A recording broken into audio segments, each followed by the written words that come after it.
Salam aleyküm, hər vaxtınız xeyir olsun. Bax, bu gün də yenə gəlib bərpa eləmişik, baxın. Bax, burasından. Bir daha baxın, özümü çəkim göstəreyim.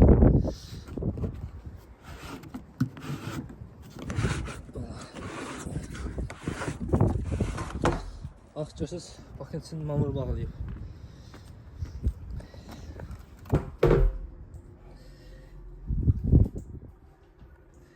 Bax, bu xəstəlikdən başqa bir şey deyil. Yani deyirəm, bu birinci dizinci xəstəliyindən başlayır. Sonra qaldıqca gelib çıxır xərçəngə. Xərçəng xəstəliyinə. Həm içmək üçün deyil, heç bir şey yaramır. Nə ki içmək, heç paltar yumağa da yaramır, yumağa da yaramır. Bax xəstəlikdir, baxın göstərim.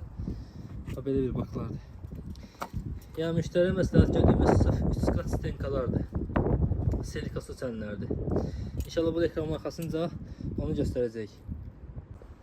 Salam aleyküm, bir daha vaxtınız xeyir olsun. Bir bakı göstərmişdik. 2 qat idi, qat yarım idi. O adda problemlər var.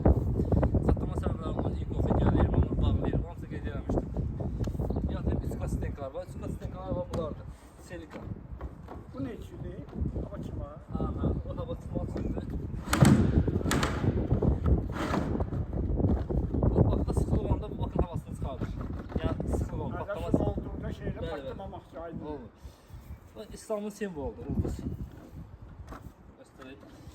O düzgün sərt. Belə olmalıdır əslində. Altı düz ürünə olandan sonra bakın mesela patlama səbəbi olmur. Yəni belə əyri olanda zamanət qüvvədən düşür. Altı düz olanda problem olmur. Bu uyğunluq sertifikatıdır. Gigiyenik cəhətdən. Yəni problemdə heç nə olmur. Yəni deyirəm, adı silika göstərdiyimiz kimi nuftaları özündəndir.